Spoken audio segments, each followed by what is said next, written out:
Voilà, alors Bezrat Hashem, on va parler ce soir d'un sujet qui est finalement le prolongement du sujet dont on a parlé la semaine dernière. Pour ceux qui ont vu qui ont suivi le cours, qui ont vu le WhatsApp, le résumé. Alors, bon, apparemment il y en a qui n'ont pas vu, donc on va répéter un petit peu.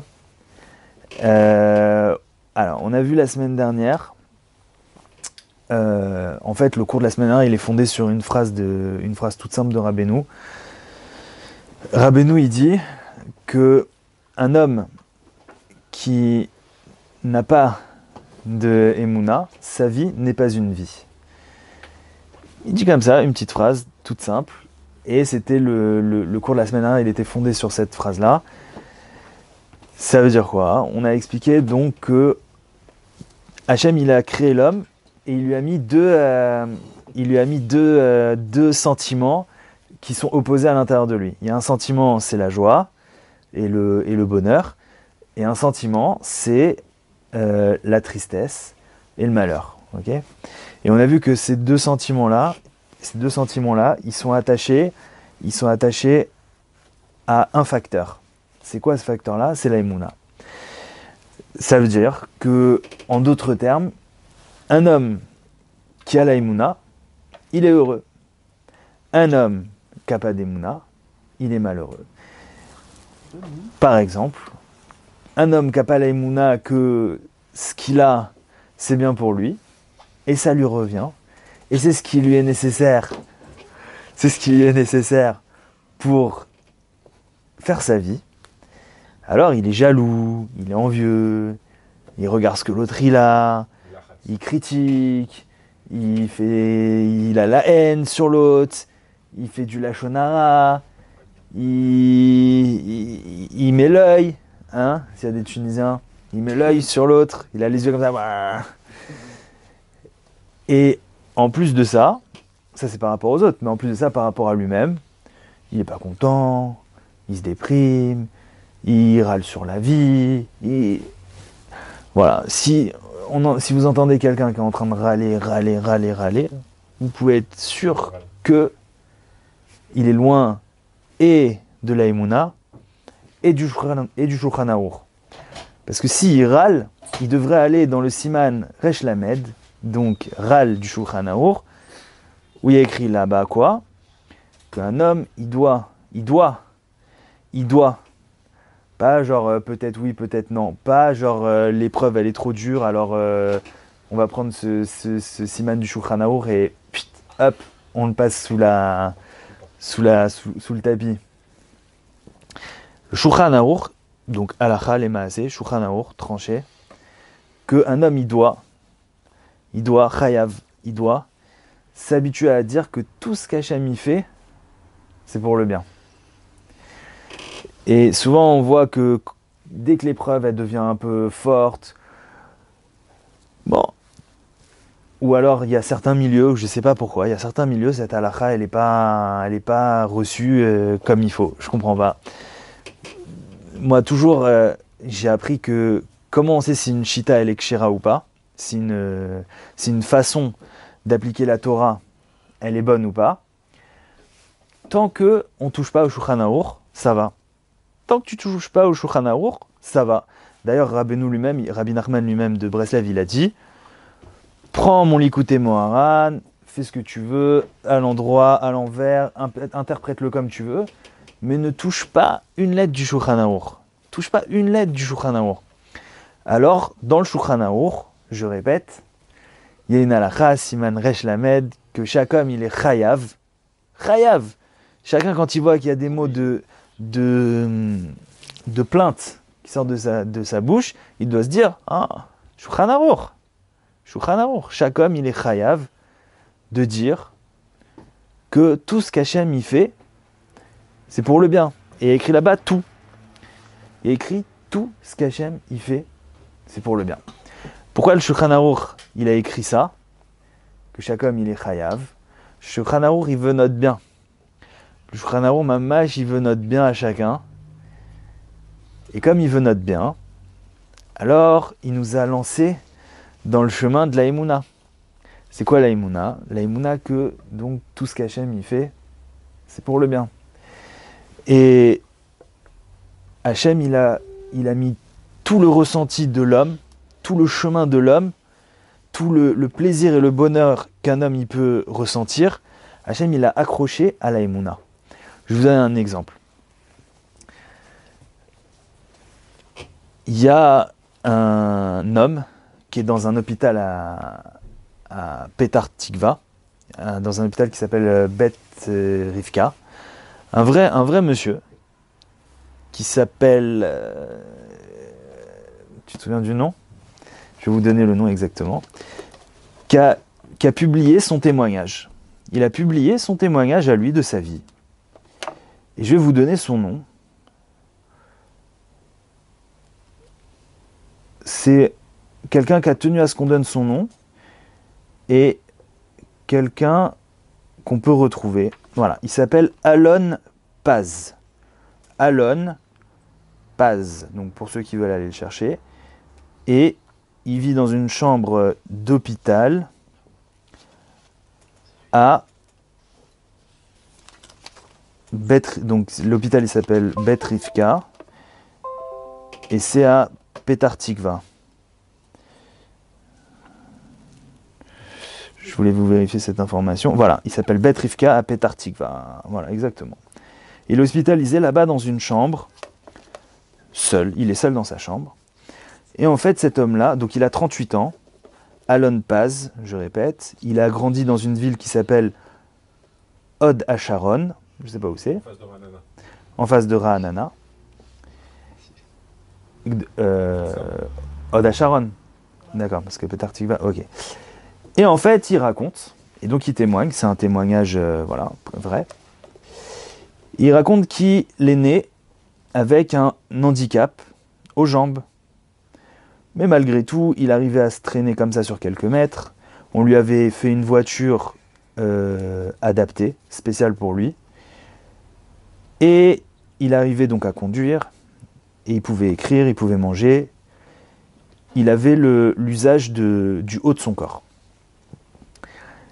Et quand il a eu 32 ans, donc il conduisait sa voiture spéciale pour personnes handicapées, il a eu un accident. Et avec cet accident-là, il a perdu l'usage de ses jambes, de ses bras, de sa respiration, et voilà. Et même de la parole aussi. Il a perdu l'usage de la parole. Donc il est cloué dans un lit, il ne parle pas, et il ne peut pas parler. Il peut même respirer, il ne le fait pas par lui-même parce que c'est une machine qui est branché, qui le fait respirer, et il peut pas marcher, il peut pas sortir, et machin. Et donc, il y a là son témoignage, et il écrit, je vais vous le lire. Il dit, « Je vis dans une chambre individuelle que je ne quitte presque jamais. » Ah, ça commence un peu plus haut, excusez-moi. Il dit comme ça, il dit, « Je suis hospitalisé à présent à Bet Rivka, donc à Petar Tikva, à la suite de mon accident. À la suite de mon accident, ma foi s'est renforcée encore davantage. Il peut consacrer son temps, mon temps est consacré à l'étude de la Torah, avec l'aide de rabbanim, de bonnes âmes et d'amis qui me rendent visite et me tiennent compagnie. Certains viennent ici régulièrement. Je vis dans une chambre individuelle que je ne quitte presque jamais. Je suis plongé la plupart du temps dans la prière et l'étude. À présent, je veux vous faire partager la façon dont je supporte mon état. » Donc là, si vous vous souvenez bien, on a dit que Hachem, il a lié le bonheur à la Emouna, à la foi, et il a lié le malheur au manque de foi. Ok? Et cette histoire, elle est extraordinaire parce que les gens, comment ils pensent?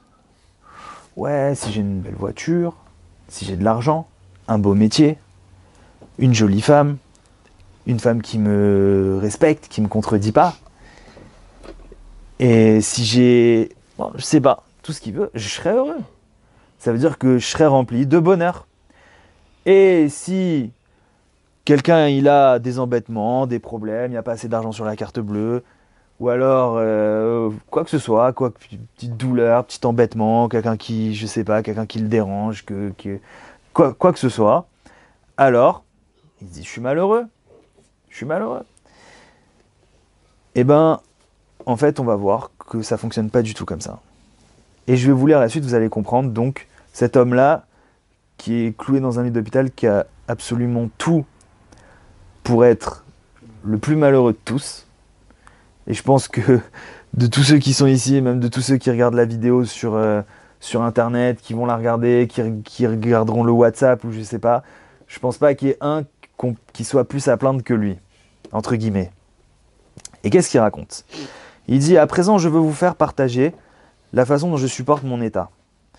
Les forces qui émanent de ma foi me donnent la volonté de vivre et continuer d'aller de l'avant. J'espère que ces lignes vous renforceront et que vous renforcerez également les autres. Un homme normal, à qui il arrive la moindre chose, commence à crier « Pourquoi ça? Pourquoi créateur? Pourquoi Hachem? Pourquoi ça m'arrive? Pourquoi à moi? Pourquoi est-ce que tu m'as mis ça sur moi? Qu'est-ce que j'ai fait pour mériter ça ?» Et lui, il écrit « Moi, je ne me souviens pas avoir dit pourquoi. Depuis mon accident jusqu'à ce jour, je n'ai dit qu'un seul mot et je le répète aujourd'hui. Merci, merci Hachem. Si ce n'est que tu as choisi pour moi... si c'est ce que tu as choisi pour moi, d'être dans cet état-là, qui suis-je pour me plaindre, pleurer et m'irriter contre toi? Tu es le seul à savoir ce qui est le mieux pour moi. Tes voies sont cachées et tes actions sont prodigieuses. Rien n'existe hormis toi. Père céleste, le Saint béni soit-il, tout est pour le bien. Il est le Créateur. Je suis une créature. Il est le Père. Je suis son fils. Il est le Roi. Je suis son serviteur. Lui, il ordonne. Moi, je suis dirigé. Je le fais régner sur moi, sur mon corps et mon âme chaque nuit, chaque jour, sur la ville où je me trouve, sur la terre sainte, sur le monde entier et sur toute existence. Car il est le roi de l'univers, le Saint béni soit-il. Il a tout créé et tout formé. Il est un et n'a aucune aide. Il est unique, seul et particulier. Pour ceux qui reconnaissent, qui traduisent dans l'autre sens, en hébreu. Il est le maître de tous les mondes. Il est celui qui créa et qui est responsable de tout, plus puissant que l'existant, plus puissant que tout. Il peut faire de moi ce qu'il veut. Qui suis-je pour m'opposer à lui? Je m'en remets absolument à toutes ses décisions, à toutes ses actions. L'homme doit savoir que le monde a un créateur. Les choses ne se créent pas d'elles-mêmes sans raison. Il y a des comptes dans le ciel et il faut tout accepter. Et il faut tout accepter avec compréhension, avec amour et joie. Car si tu crois en le créateur du monde, alors ne te fie qu'en lui et n'aie confiance qu'en lui. De même que tu sais dire merci quand tu es satisfait, tu dois apprendre à dire merci même quand tu souffres.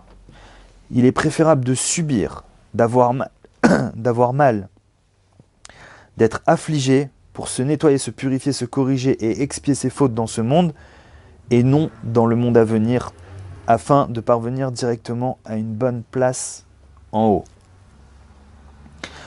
Aujourd'hui, je suis allongé dans une petite chambre semblable à une boîte d'allumettes, enchaîné au lit et connecté à la machine de ventilation artificielle. Je ne vois ni le ciel, ni la terre, ni le ciel. Seulement moi et les quatre murs. Je sais que je ne perds rien de tout ce qui se trouve à l'extérieur. Une grande ville, un grand pays, un monde immense. Car je sais que tout à l'extérieur n'est que matérialité, appétit et vanité. Je suis alité dans ma chambre et je m'isole avec le Créateur du monde. Je lui parle, je lui présente mes requêtes, je prie devant lui, pour les membres de ma famille, pour tout le peuple d'Israël. Je sais que lorsque mon jour arrivera après 120 ans, je recevrai 1000 fois, 1 million de fois, pour tout ce que j'ai reçu ici dans ce monde. Je ne perds rien, au contraire. Le fait que je me trouve dans un tel état est pour moi un mérite et non un malheur. Y a-t-il quelque chose de mieux que d'expier les fautes du peuple d'Israël? Aujourd'hui, je comprends ce que les gens saints ont du mal à comprendre. Le corps, une chose qui change. Tant que le cœur bat, la tête fonctionne, que les yeux voient, que les oreilles entendent, que la bouche parle et mange, et que l'âme chante, de quoi ai-je besoin de plus que cela? Je n'ai besoin de rien de plus, car tant que je sais que ce monde est temporel, que cette vie est éphémère, que le corps est passager, de quoi devrais-je m'inquiéter? De quoi aurais-je peur? De qui aurais-je peur? Le Père Céleste, le Saint béni soit-il, veille, protège et se soucie de tous mes besoins, comme le dit le verset dans Psaume 23, 1. Psaume de David, l'Éternel est mon berger, et je ne manquerai de rien. Béni soit Hachem, je suis bien tel que je suis, avec ce que je suis comme je suis. Je n'ai aucune plainte à adresser au Créateur du monde, seulement lui dire merci, je suis très heureux. C'est pas fini. Donc déjà vous voyez, ça veut dire, lui il est cloué dans son lit, paralysé, il respire avec une machine, et il t'écrit des pages de remerciements. Chacun qui entend ça fera son cheshbon avec lui-même. 3 petits points. As-tu déjà apprécié la valeur de ton corps? Celui du petit doigt de ta main. Lorsque ton nez te démange, ton oreille ou un autre organe, tu l'élèves et tu le grattes aussitôt, sans problème, car ce sont des choses qui se font d'elles-mêmes et ces organes sont à ton service. Si mon nez me gratte, mon oreille ou tout autre membre, je suis contraint de le supporter durant de longues minutes, dans le meilleur des cas. C'est ce que disait Rabbi Nachman. Rien n'est évident. Quand as-tu apprécié pour la dernière fois la paume de ta main? Ta main. Lorsque tu as soif, tu t'empares d'un verre que tu remplis d'eau, tu l'approches de ta bouche et tu bois.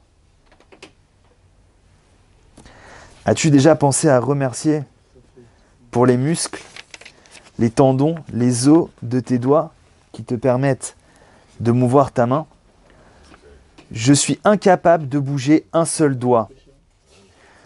Je dois demander l'aide d'autrui pour boire, manger ou me gratter le dos. Je peux rien faire. Dis donc au Créateur du monde, merci pour mes mains. Merci pour la possibilité de faire ce que je veux, comme je le veux, autant de fois que je le veux. Je te remercie, Créateur du monde. As-tu déjà apprécié la valeur de tes jambes? Une paire de jambes qui soutiennent plusieurs dizaines de kilos. Tu te tiens face à un escalier, tu dois monter plusieurs étages et tu te dis « Ouf, combien il me reste encore à monter ?» Tu n'as pas de force, c'est lourd. Dis plutôt, merci au Créateur du monde qui t'a donné des jambes en bonne santé, qui te permettent de marcher, de gravir un escalier. Des handicapés et des vieillards prennent beaucoup de temps pour monter d'un étage à l'autre, alors que toi tu peux le faire sans effort. Lorsque tu parviens en haut, remercie le Créateur du monde, remercie pour tes jambes valides, remercie-le de t'avoir donné le mérite de grimper un escalier. C'est pas évident. Ça ne coule pas de source. Je te remercie de me gratifier de la possibilité de me rendre où je veux, quand je veux, autant de fois que je veux, sans dépendre de l'aide de quiconque. Merci de me donner le mérite de me doucher, de m'habiller. 3 petits points. Certains ne le peuvent pas. On les douche dans leur lit, comme moi. Je suis couché dans un lit, je respire artificiellement dans une petite chambre dont je ne sors presque jamais. Je ne vois pas ce qui se passe dehors. Mon ami, tiens-toi face à la fenêtre, regarde dehors. Prends un bol d'air. Remercie le Créateur du monde. Je te remercie Hachem. Je te remercie de me permettre de respirer par mes propres moyens. De voir le ciel, de voir la lune et les étoiles, de voir les nuages, de voir les oiseaux, de voir la terre, de voir les arbres, de voir les fleurs, le gazon. De prendre plaisir aux prodiges de la création. C'est pas évident. Cela n'est pas évident.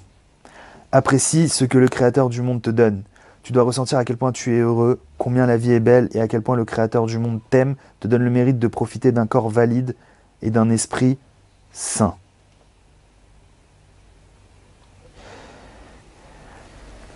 Vous me regardez, vous voyez un homme handicapé, sans mains, sans jambes. N'ayez pas pitié de moi.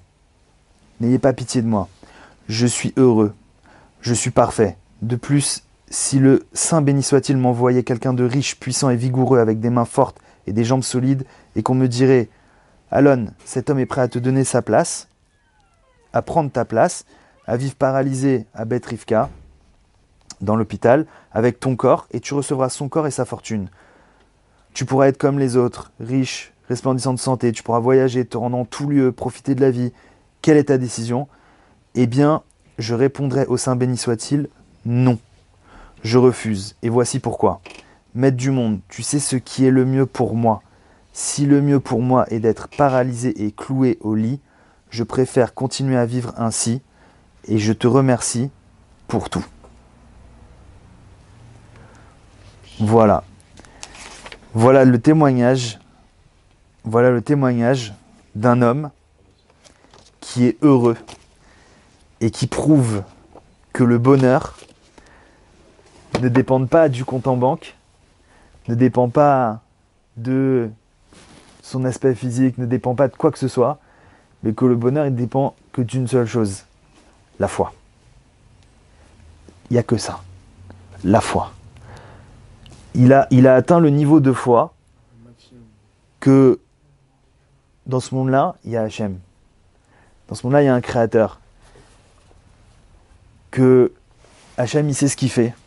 Que Hachem, il a mis chacun exactement là où il est, avec ce qui le compose. Et c'est exactement la perfection absolue pour qu'il puisse arriver à sa propre perfection. À sa propre shlemut. Il a rien. C'est-à-dire, lui, vraiment, il a rien. Et pourtant, il est heureux. Comme il le décrit longuement dans cette histoire. Donc, on voit clairement que un homme Kalaïmouna, il a tout. Quel que soit l'état dans lequel il est actuellement. Et ce Alon, quand chacun d'entre nous, on a des problèmes dans la vie, et on se plaint, on n'est pas content, toujours, on doit repenser à lui. Toujours, on doit repenser à lui. Parce que lui, dans l'état dans lequel il est heureux, alors j'ai presque envie de dire, il n'y a personne qui a le droit de se plaindre. C'est absurde de se plaindre. C'est-à-dire que c'est pas... Là, c'est... Voilà. Donc vous voyez que le Shulchan Aruch, il a été écrit pour tout le monde, et c'est pas impossible de le prendre sur soi, parce que même, voilà, lui, il a respecté ce Shulchan Aruch-là, parce qu'il a arrêté de râler, Siman Resh Lamed, et avec la Emouna, il est arrivé à être heureux dans sa situation. Alors bien évidemment, je précise même pas que c'est sûr qu'a priori, il se mariera pas, il n'aura pas d'enfant, enfin tout ce que vous voulez, voilà, tout y passe. Et à côté de ça, il y a des gens, ils sont mariés, ils ont des enfants, ou alors ils ont des problèmes, à droite, à gauche, et ils se plaignent. Et ils se plaignent, et ils sont malheureux, et tu vois de quoi, hein? Tu vois que quoi? Qu'ils sont pas heureux. Ils sont pas heureux. Chacun y voit très bien autour de lui, ou même chacun même il doit voir ça en lui, sur ses petits problèmes, que on se rend malheureux de nos problèmes. D'où ça vient? De une seule chose. Un manque de foi. Un manque de foi. Quelqu'un qui est malheureux, c'est parce qu'il lui manque la foi que ce qui lui arrive, c'est pour le bien. Il lui manque cette foi-là. C'est pas en lui. Et donc, quelle que soit sa situation, comme on a connu des gens qui avaient des familles, qui étaient riches, qui avaient tout, et ça ne les empêche pas de prendre des médicaments contre la dépression. D'ailleurs, on voit qu'on est dans une société qui est tellement loin du remerciement, tellement loin de la foi. Comme Rabbi Nachman de Breslev, il a expliqué qu'il a, en quelque sorte, prévu, et il a écrit dans ses livres qu'à la fin des temps, il y aurait un déluge d'incroyances qui déferlerait dans le monde. C'est pas compliqué. Un déluge d'incroyances égale un déluge d'antidépresseurs. Des cachets. Il faut des cachets. Des petits cachets. Je vous laisse aller taper sur Google, c'est quoi les médicaments les plus consommés dans le monde. Oui, enfin, là où il y a des médicaments, Kamouvan, c'est sûr que quand il n'y a pas de médicaments, bah, bon, à la limite, ils sont peut-être moins malheureux. Et vous verrez qu'il y a un fléau qui se répand dans le monde et qui s'est répandu, qui est l'incroyance. L'incroyance. Et Baruch Hashem, Chasdé Hashem, Hashem, il nous a envoyé le médicament à ça.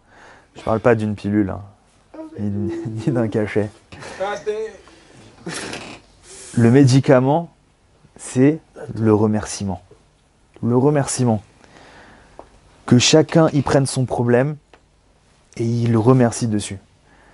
Il faut s'acharner à remercier sur ses problèmes. Et même si le remerciement il n'est pas sincère, même si remercier encore, jusqu'à arriver au niveau où on arrive à remercier sincèrement sur le problème, sur la chose qui nous fait souffrir, sur la chose qui nous... Et si, par exemple, quelqu'un il a des dettes, qui remercie. Si quelqu'un il a des problèmes de parnassa, qui remercie. Si quelqu'un il n'arrive pas à se marier, qui remercie. Qui disent merci. Merci Hachem que je ne suis pas marié. Merci Hachem. Merci Hachem que je n'arrive pas à me marier. C'est pour le bien. Si quelqu'un il a des problèmes, je sais pas, il n'arrive pas à... C'est compliqué de faire ça, Hein de remercier sur quelque chose qu'au fond tu ne penses pas. Encore une fois, au début tu remercies. Au début tu remercies, pas sincère. Et la multiplication des remerciements, la persévérance, vont faire que tu vas y arriver. Demander à Hachem de nous persuader, d'être sincères. Le remerciement, il a ce pouvoir-là que si, quand tu remercies, au fond de toi, tu dis je remercie parce qu'Hachem, ce qu'Hachem y fait, c'est pour le bien. Tu le sais. Donc tu remercies. Maintenant, à l'intérieur de toi, tu traverses ce que tu es en train de traverser, tu pleures parce que tu vois que tu ne crois pas du tout. Tu vois que c'est pas du tout sincère. Tu pleures, tu n'es pas content, tu te rebelles, continue à remercier. Remercie. Pourquoi ? Parce que le mensonge, il est éphémère. Le mensonge, il passe. La vérité, elle reste. Le mensonge, c'est la dépression, c'est que c'est pas pour le bien, c'est que Hachem il est méchant, Hachem il t'aime pas, Hachem il t'en veut, blablabla. La vérité, c'est que Hachem il t'aime, ce qu'il te fait c'est pour le bien. À force de remercier, à force de tenir dans la vérité, le mensonge il va tomber de lui-même. Le mensonge il va tomber de lui-même. Et plus que ça, on a vu que Hachem il a mis tout le plaisir du monde, il l'a lié à la Emouna. Toute la souffrance du monde, il a lié au manque de Emouna. Pourquoi Hachem il a fait ça ? C'est le système du bâton et de la carotte. Hachem il t'a mis le plaisir là où il veut que tu ailles. Et il t'a mis la souffrance là où il veut que tu n'ailles pas. Hachem, il a créé ce monde pour qu'on se rapproche de lui. Ça veut dire quoi ? Qu'on grandisse en Emouna. Tout ce qu'on fait, l'étude de la Torah, la prière, la tfila, tout, manger, le birkat, le shabbat, les tfilines, tout ce qu'on fait, c'est pour arriver à une chose, la Emouna. La Emouna. Même plus que ça. Tous les manques que Hachem y met dans chacun d'entre nous, c'est pour arriver à la Emouna. C'est pour arriver à la Emouna. S'il y a quelque chose qui te fait souffrir, s'il y a quelque chose qui te manque, que tu sens une souffrance de ça, c'est pour arriver à la Emouna, que ça, c'est pour ton bien. Que Hachem, il n'est pas méchant, que Hachem, il t'en veut pas, que c'est pour le bien. Et on a vu que donc, tout ce que Hachem y fait, c'est pour arriver à la Emouna. Donc en remerciant, on est directement en train de se confronter à quoi ? Au manque de Emouna. T'as un problème, tu dis merci, tu crois pas que c'est pour le bien, qu'est-ce que tu fais ? T'as envie de pleurer. C'est comme si tu remues un couteau dans une plaie. J'ai un problème, je suis pas content, je suis déprimé de mon problème. Bah vas-y, va dire merci sur ton problème. Tu me dis remous le couteau dans la plaie. le fait de remercier, continuer à remercier et de se renforcer, ça va obliger à faire le travail de cicatrisation de cette plaie-là. Pourquoi? Parce que tant que tu remercies et que tu sens de la dépression ou du mal à l'intérieur de toi, c'est que la plaie, elle n'est pas cicatrisée. Donc, c'est que tu n'as pas atteint l'objectif qu'Hachem a pour toi sur ce sujet-là, dans cette souffrance-là, dans cette plaie-là. Donc, par le fait de remercier, continuer à dire merci, chaque fois que tu sens que la plaie elle est ouverte, tu continues à dire merci, tu es en train de mettre une couche de cicatrisation sur cette plaie-là. Et vu que le monde entier, Hachem, il l'a créé pour qu'on le connaisse, donc pour la foi, et qu'Hachem ne nous a créé des manques et des souffrances que pour qu'on se renforce et qu'on puisse le connaître, par la foi, que tout ce qu'il fait, c'est pour le bien, au moment où tu dis merci sincèrement, que tu es arrivé à la Emouna, que c'est pour ton bien, tu as atteint l'objectif, le but de la création de ce monde qui est la Emouna, le problème, il s'en va. C'est la question que j'avais sur D'où le principe de j'ai dit merci et j'ai été délivré. D'où ce principe-là. J'ai dit merci, j'ai été délivré.